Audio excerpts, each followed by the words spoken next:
What's going on, guys? Welcome back to the Business Breakthrough. Oh man, one of my favorite breakthroughs with Jack McGee.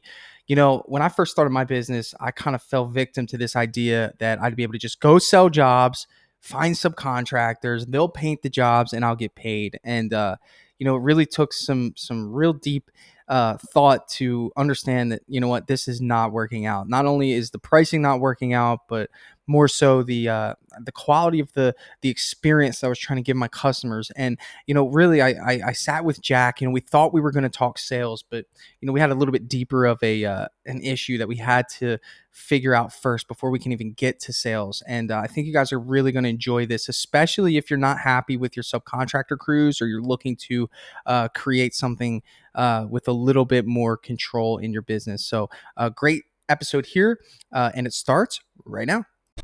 The big question you need to ask yourself every day is, do I own a job or do I own a business? And unfortunately, the majority of contractors out there own a job. That's right, they're a slave to their own business.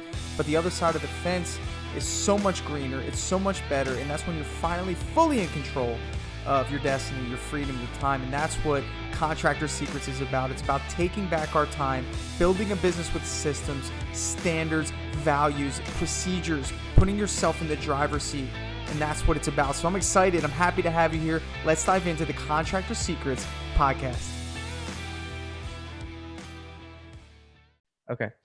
What is going on, everyone? I am here with Jack McGee. We are here for a business breakthrough, and his company is Trailblaze Paints. And we're here to talk, I believe, sales, because that's what we discussed before this. Jack, let's just real quick jump in, man. Tell me a little bit about what your business looks like, how many people work for you, what's the revenue looking like? And I'll be honest, I want to dive into this because you've mentioned this a couple of times publicly, especially in our painting group, that there's some debt that you're working through. So tell me a little bit about what's going on. Yeah, so this is year 2 of the business. Okay. Year 1, you're trying to find the right people. Now we've got about 15 people working for us, kind of, as needed. Okay. 3 different teams. We finally got incredible teams, which is why I can take the time to sit down with you at 9:30 in the morning and Love talk it. about this. Uh, as That's a far blessing. as revenue, so far we've sold just under 300,000 from Okay. January to today, so January to August. Okay. And then, yeah, I've got quite a bit of debt, little What upwards. kind of debt? What kind of debt do you have? Because in painting business, you don't really have too much debt other than paint. So where's the debt coming from? Um, so that's the thing. I tried to sit down with a CPA. My QuickBooks isn't telling me. Um, it's really hard to tell. I think what Do you have happened is, loans currently, or do you have any loans out currently? yeah, I've got 2 loans. I've got credit cards that are basically maxed out.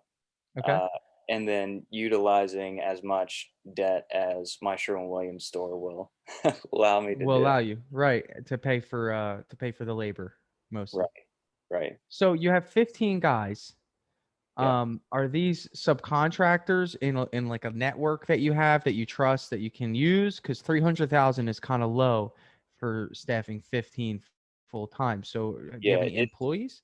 it's subs and they're used as needed. I would say Okay. week by week, I probably do 6 to 7 people a week. 6 to 7. Okay, that's okay. So you're utilizing 6 to 7. How many sub teams is that? Two or three? So how many Three, jobs are up you to doing three per sub week? teams. Three sub teams per week. About 2 to 3 jobs a week. About 2 to 3 jobs per week. Okay, so all right, that kind of helps me paint a better picture. Are you the sole owner, or do you have anyone else working alongside you? Yeah, it's just me. Just you. Okay, cool. Mhm. And you're doing all the estimates, and are you answering the phone? Do you have someone helping you with that? Yeah, I'm answering the phone, and we just switched to a new marketing platform that's really pumping a lot of leads, and that may be something I need Cool. to look into. But of course, I can't afford it. What marketing platform are you using? So we do a lot of everything. Uh, I've been heavy into Facebook. We do a lot of Facebook, Google Okay, SEO. got it. And then another strategy I really enjoy is yard signs. So I actually have someone once a week go put out yard signs in my service range and Okay. maintain yard signs. And we get, a couple calls a week from yard signs, and people see Got them it. every day. Do you feel like you're making any money? There's no way I'm making any money. So This you just don't feel like you're making any money at all. so this last month. So let me break it down to January, February. My leads were incredible. I was doing about Okay. 4 appointments a month. After February, it dropped off, like completely. My Facebook annihilated. I was literally getting 0 leads a month from uh, March to June when I Okay. switched. Um, Sorry, I lost So my train of thought. Well, no, you were getting 0 leads from March to June once you switched. right before I switched, Right. um, and then it picked So back up. So, anyways, I had a lot of opportunity costs that I missed out on all those months. okay, got it. So that kind of puts you back. So the thing about it is, and like here's where I think first of all it's just kind of a perspective, right? Like every job is a fresh start. Like if you worked at a restaurant, you don't get to do job by job. You know what I'm saying? It's kind of like you have a lot of these fixed costs throughout the month. You have rent, you have food and storage that you have inventory of. These are all costs that a business incurs. And really, it's dependent on people coming in and utilizing that. You know, the beauty of our business is that we don't have to hold an inventory. Sherwin Williams or our paint distributor does that, right? So we only need to purchase inventory on that specific job. That's a beautiful thing because if we were a restaurant, we'd have to buy 2 weeks worth of chicken, 2 weeks worth of eggs, 2 weeks worth of onions, 2 weeks worth of tomatoes, and hope that we can generate enough business to utilize that inventory. And here's also the worst part is that sometimes that inventory can go to waste.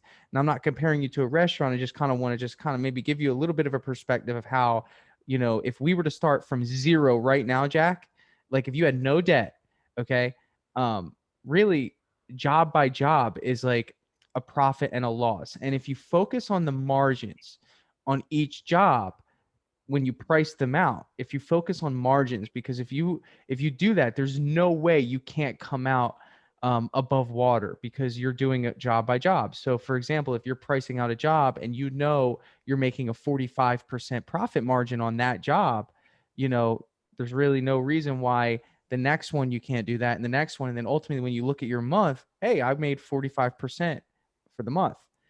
So whenever you say you're in debt, it's I really think that we need to get granular on your pricing because there's no way you should not be making money in this business. I think I know why. Number one, you're probably paying your subcontractors way too much. And you're probably also providing the products, right? So you're paying them labor and you're supplying the material as you should. Um, in a sense, but also let me break this down. You really shouldn't because um, when you have a subcontractor relationship by the book, they're supposed to be supplying materials. Okay. But you as a business owner, you want some control over the quality, I assume. Is that correct? Right, and of course, with the shortage, it's if I quote Making it it for even one more product, difficult. you got to get another You product. can't leave that up to them to do all the legwork to find the material. So let me try to pinpoint this. And I'm going to do this blindly. I could be wrong. They're getting 50% of the job and you're paying 20% for the materials, leaving you 30%. I would say that's how I was averaging Right. most of my jobs. We're making 30%. And progress, and then and then you're paying for marketing. yeah, Okay. So that's taken out probably with what you're telling me, you're probably spending 10% on marketing. Pretty high because you said that you're diversified with Facebook, you're doing Google SEO. That's 20%. And then you feel like you're not making money because you have accumulated debt. So that little bit of 20% that's left, you're just paying off your accounts. right. Hmm. Right. Every month. Okay. Um, your labor cost is killing you. All right. Let's just start there. And let me ask you a question. Um, what agreements have you come up with these subcontractors that determine what they get paid for these jobs? So I price them out, and they'll either do them or not. But I mean, that's me talking ideally. Sometimes they get onto the job and they pitch a fit and demand more money, and I'm Sounds like you're in a vulnerable position as a business owner. I am, yeah. Yeah. So I'm going to pitch a new idea to you, and you tell me what you think. Because this is a toilet bowl, man. Yeah, this system right here is a system that's pitched as the dream, right? You get to go out, you get to sell jobs, you have these magical subcontractors that you don't have responsibility for. They just come in and they do excellent work, and you have no employee responsibility. Um, the dream sounds great, but long term, these guys probably at this point, just by what you just told me, these guys, I think they understand how to play you when it comes to this pricing. Because if they're coming in pitching a fit, are you serious? You're the one marketing. You're the one with the business acumen. You're the one doing the sale. They can't do that, or else they would have been doing it. And they're at the mercy of whether or not you can find them work. Is that true? I mean, to me, it's like I wouldn't even associate with somebody that pitches a fit on the pricing.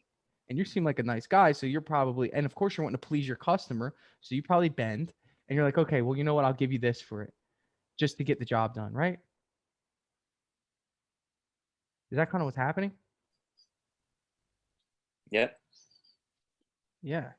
And so are you open up to maybe a new way to do business? I mean, I can maybe help you with that because I think it might help. Yeah, I'm all ears. All right. So employees, can I ask why you haven't hired employees? Um, just feels like a lot of work and responsibility to hire and train up employees. Okay. So do you feel like what you're doing right now is a lot of work and responsibility to oversee subcontractors and make sure they're doing a good job? Not with the teams I have. So they're Uh, pretty set it and forget it. yeah. Okay. So that's a luxury, right? So when it comes to employees, let me put it this way. Really, what you're doing right now is you're trying to price out jobs for two businesses to make profit. Your subcontractors, if they do it right, okay, what do they have to do? They have to pay the people that they have as employees, unless there's just a long line of subcontractors, right? Which chances are there are. They're probably paying their guy cash or whatever, unless they're a legitimate business that you're subcontracting, right? That actually has W-2s for the people underneath them, okay? Chances are this is the problem you're running into when it comes to your sales is because you're having to overcompensate, right? Hmm. So you're probably pricing your job so high just so you can make money and they can be happy doing the work, right? Yep. So you're missing out on so many jobs because you're just through the moon. You're not even close. And they probably like you. The customers probably love you, dude. I mean, they probably get that interaction when you go to the house. And you're probably like, "Man, I think I got that one." And then next thing you know, you don't get it. And you're like, "What the heck?" Hmm. That was happening? Yeah. And then you call back and you're like, "Hey, I just wanted to follow up with you to see what happened." And they say, "Jack, man, we really wanted to go with you, but your price was just way too high." And then you say, "Thank you." And then you're like, "What do I do?" And then, like, it's like this revolving cycle. And you have to understand that anything worth achieving, which is a very solid business, is going to require some grit. And yes, that may mean putting together your own proprietary. That's the word of the day here, man. It's proprietary. You need to own the production. When you own the production, it's cheaper. You don't own production when you have subcontractors. Does that make sense? Hmm. Right now, you're borrowing someone else's, you're paying extra for someone else's already perfect system. Here's the thing. Let me ask you this. Are you doing cabinets or are you doing interior and exterior painting? Interior and exterior. And then You're not touching cabinets? I've got a sub that does only cabinets, but they're booked until November, Okay. So you can't even touch them. Worthless. basically.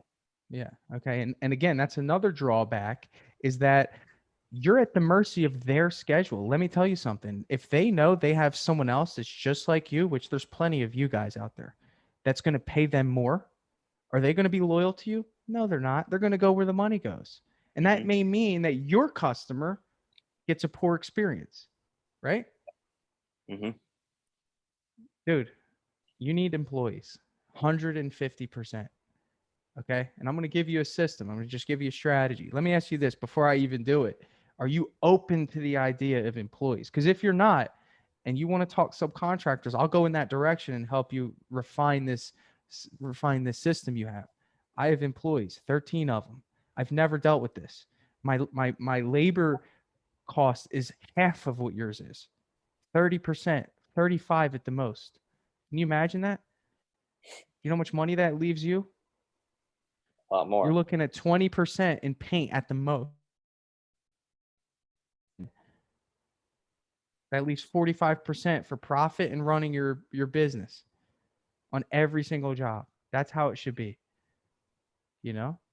And imagine if you price out jobs higher, it gives you even more flexibility. So let me ask you, are you open to the idea of learning how to do employees? Yeah, I mean, I'd like to hear about it. Let me give you some insight, okay? First things first, I'm going to break this down so simple so I can maybe get rid of these limiting beliefs that you have about employees. Okay? First things first. If you have a subcontractor crew, okay? Are they humans? Mm-hmm. Okay? They're just classified differently, right? That's it. You're just that's all it is, okay? Someone who knows what they're doing, but they're classified differently. You're just a subcontractor. You're paying them an amount to do a job. Okay, that's it. With an employee, hey, you might you might find someone that's just as skilled, but just doesn't have their own system put together and wants someone like you to do everything. Okay, because reality of the situation is subcontractors do have to run a business, right? Even if they're a 1 to 2 man team, they have to run a business. They have to find people like you to sell them work. It's a constant battle. They have to do it. Maybe they're out of work for a couple of days. Like that's a struggle for a lot of people. There's people out there that do not want that responsibility. There's people out there that do want to work hand in hand with someone like you to find them work. Okay? So number one, you've got to know what you're looking for. So you might think, man, it's going to be so hard to train employees to do this work. Dude, there's so many people that know how to paint that are looking for a great opportunity to work alongside someone like you. You just got to know what you're looking for. So you're looking for a foreman. You need a right-hand man that wants to work for Trailblaze Paints. So my question to you is, how much would you pay for this individual per hour? Uh, I mean, I pay Someone my that can run a job by themselves. Let's say he can paint, and we're just talking one guy. What would you pay that person by themselves, one person to run a whole job per hour? 25 an hour. Beautiful. Okay. And what state are you in? North Carolina. Love it. 25 an hour. So first things first, 25 an hour is attractive to a lot of people. Okay. Hey, you have an opportunity to work alongside me for $25 an hour. And then what you're doing is if you do bring on that person, okay, just follow me here. Just hear my system because it works. And you're going to be much happier and you're going to take your business to extraordinary heights if you implement the system. I'm telling you. $25 an hour. You have to find that perfect individual, though. Somebody that knows all aspects of the job, is motivated to work alongside you, that actually cares about your brand, not their own little subcontractor brand, your brand. Okay. And wants to grow the business with you and sees opportunity for growth. You're a businessman. But if you pitch this idea that, hey, you're the guy that I want to run production, I'm going to get a team underneath you, that's motivating to a lot of people who otherwise are working for someone else. Maybe they want a better opportunity. Okay. There's people out there. We have to understand that. There's definitely someone out there that would work alongside you. Okay. So you have $25 an hour, somebody that's running a job by themselves. Your job is to work alongside them. Okay. Get your hands dirty, learn them, learn how they interact with customers. You're not training them how to paint. You're just making sure that you understand how they work and looking at how long they take to do things. And then the next step is getting someone else to work alongside them, maybe someone with less skill, but he can train them. Okay. So what you're doing is you're creating your own subcontractor crew, and you can only find, let's just say you only do 2 people. That's way better than what you have right now. And yes, you can continue to sell work for your subcontractors, but you should be working on this little employee team on the side. So I'm not telling you to stop all your operations. I'm telling you, hey, it's time to make a transition, because at this rate, you're in a very vulnerable position in business. You're almost in the red zone. All those marketing efforts you're doing, you're not maximizing. You're kind of just breaking even. And like you said, you're operating at a loss. Your cash flow is just not there. Every time you get money, you have to pay a bill. Every time you get money, you're writing a big check to a subcontractor. Okay? You know? So what are some reservations you have about that plan? I mean, that sounds a lot better. My reservation would be once you have an employee, keeping them Okay? busy full time. Oh, dude, you're a marketing mind, bro. Don't even think that. Look how busy you're keeping your subcontractors. And guess what? For one guy, you just need one job. How easy is that? And guess what? You could sell the job for way less, break even on it. If your mindset is long-term growth, okay, let me ask you this. If you have a whole house to paint, okay, let's say it's 1,000 square foot house, okay? Follow me here. You would normally charge 1,000 square foot house, just giving you a hypothetical scenario here, ceilings, walls, trim, doors, the whole thing.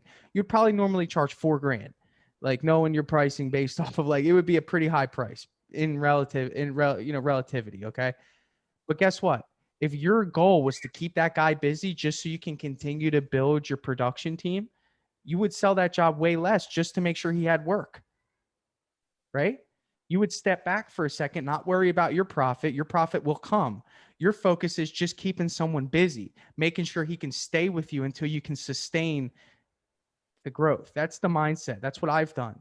There's been times where, hey, guess what? The pipeline is looking dry. I've got 8 guys to keep busy. What am I doing? Slashing my prices just to make sure they have work. I don't want them to leave. And then guess what? The customers were happy. They can't believe it. I'm pricing the job at a 25% margin just so my team has work. But guess what? I'll make the margin the next week. I just need more time. So you're buying yourself time by lowering your prices. You got to fluctuate those things so you can keep your team busy. But guess what? All it takes is one job. Come on. I mean, I know you can sell one job. And if you're selling them at the margins I think you're selling them, trying to pay for your subcontractors and for you to try to make some money, dude, imagine what would happen if you actually sold them for a decent price. You're going to sell everything, you know? I mean, you're going to be in an abundance of work, and it's not that hard. I mean, we're talking about somebody who knows marketing, like Mm. this is a game of averages. You get 10 opportunities. How many opportunities can you convert to customers? And look at that ratio. Hey, I converted 3. Okay, well, let me get 20 opportunities and I'll convert 6. Mhm. It's a law of averages in this business. You get 100 opportunities and you have a 30% closing ratio, you're going to convert 30 jobs, you know? So I just know that this is the best bet for you. I'd love to talk sales, Jack, but sales isn't your issue. It's production. Mhm. It is. I mean, we could talk sales, we could talk pricing. I think you're smart enough to know how to price jobs. I think that this is a production issue, 1000%. You need to get away from these subcontractors. You need to look at it from this point of view. You need to build a proprietary team. It's not that hard. You should put out an ad today and see what you get. Sell the dream. They don't need to know that you're in the position you're in. That's the thing that I get with a lot of people, is that you don't have to convey that you're in debt and you are a one-man show. No, if I asked you to be my general manager for premium painting in your area, South Carolina or North Carolina? North Carolina. In North Carolina. If I said, Jack, I want you to be the general manager of this new franchise we're building in your town. Okay. And I said, Jack, here's what I want you to do: find a foreman. Okay. You would pitch this to this foreman. Hey, we're a new franchise in our area. Okay. You're going to get $25 an hour. We are hyper growth mindset. We are going to get 2 guys under you within 30 days. But for right now, we want to find the guy who's going to run our production. Coming in with that mindset, right? But don't come in with the mindset of, hey, I'm at I'm at the bottom of the barrel here. I'm totally in debt. I don't know if I'm going to be able to keep you busy. Hey, do you want to work with me? We want to make sure that you're selling the dream, bro.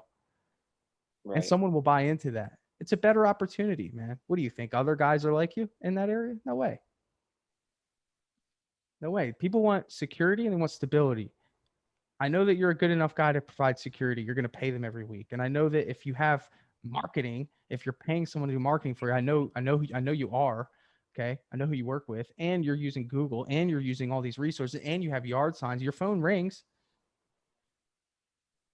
Hmm. You're way ahead of the game. You just got to find that person, man. You do employees, bro. You'll be a heavy hitter in your area, and you're gonna be happy. Yeah, I mean, I just for example, I know I just bid a brick house, and the labor on it just to paint the brick should have been $1,500, but I know my subs won't touch it for less than 3,000. Yeah, you're trying to fit two businesses into one. So you got to price it for 3 grand, and then you got to add on your paint, and then you got to try to God forbid add your profit. Are you allowed to make some profit, or is it are you working? Oh You yeah, working for the sub? so I sold that one. I sold it at 50%. I mean, I'll still sell some of these jobs. Yeah, but it's Um, sporadic. It's not predictable. That's the problem. right, And with brick, it's a specialty job. So if you were painting brick, you have to prime it. It's got to be something that people understand that this is going to be a lot, right. But when it comes to normal house painting, a little bit different. Hmm. You don't get those brick jobs all the time, do you? No, Yeah. So we look at when we build a business, we want predictability any way we can. You know, that was I think that was, and you and I both probably agree that was that was an outlier, right? hmm. So, let me ask you this. I mean, based off of that plan, is this something, I mean, even tell me no. If you don't think that what I offered you in terms of advice is valuable, I want to know why. So maybe I can help you. Or if you're like, what, I just want to stick with subs, I'm going to try to grind this out. Um, I also want to hear that too. I don't take offense to anything, man. What do you think? No, I like it. It'd be nice to have more control over production and the people associated with it. Uh, Absolutely. of course, Absolutely. you talk about limiting beliefs and reservations. It's how do I start it, implementing, and then executing, especially Cool. for Let's that talk first about time. those. Would you like me to elaborate on those? Yeah, sure.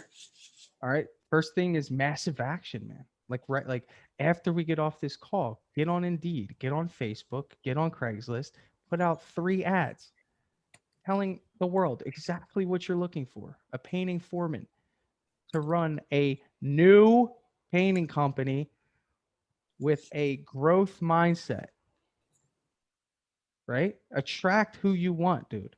And then let me break down my hiring process. Pretty simple. So I do have a form for them to fill out, which I'll share with you after this. I'll give it to you for free. It's a little course, 4 steps. You could take it. You could probably finish the course in 45 minutes. I'll give it to you for free. So you can at least get some idea on how to do this. Second thing you want to do, okay? You want to do a little social media check. You want to do a Google search on the people, whoever you think is going to be a good applicant. Okay. This will just make sure that there's nothing publicly out there that would deter you from wanting to interact with this person, which trust me, it's happened. I've done it and I've literally been like, yeah, I do not want to interact with this person based off of what I've seen on these public search engines. Okay. That's one filter process. Number two, you want to do a phone interview. Okay. Always do a phone interview, man. All right. That's step 3 after putting out the ad. Okay. Really just chatting. Hey, what's up? Just want to ask a little bit about your experience. Get a feel for how they sound on the phone.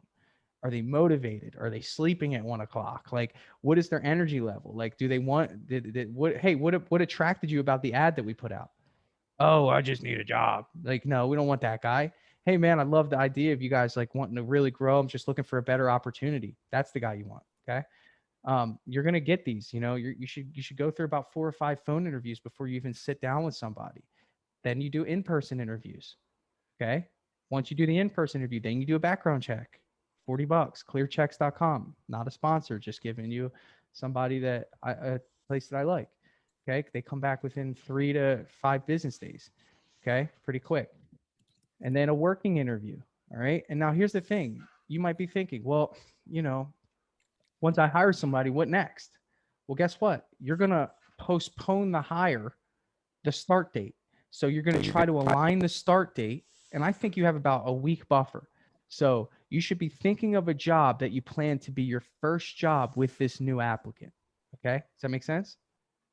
So you should have a job in mind. Maybe it's painting a living room. Maybe it's painting a whole house. Save one of your jobs for this new hire. Okay. Say, I'm going to give this new job to my new hire. Okay. So right off the bat, you can start them on a job.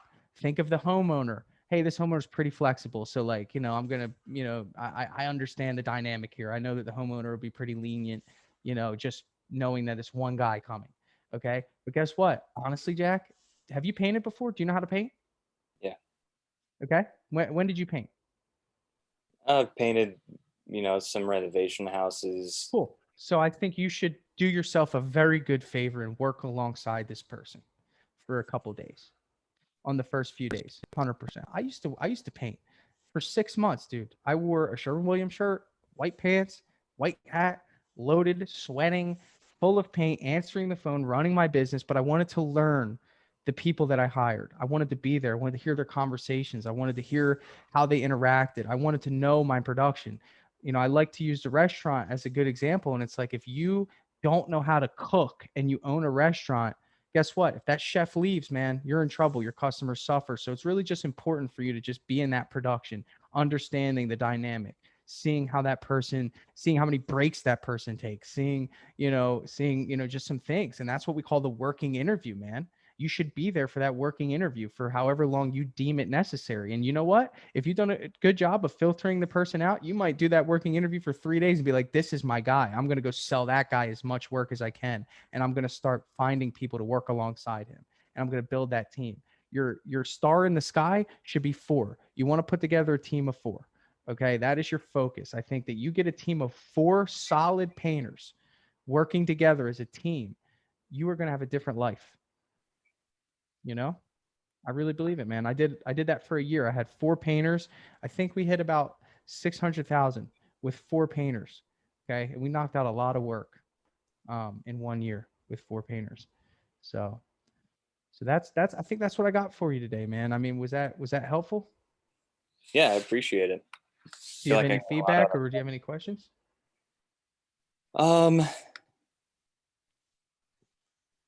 Not really. I appreciate the input. That was thorough. It's actionable. Just start implementing. Start implementing that, man. I see success with you, man. I really do. I think don't let these subcontractors, man, get you.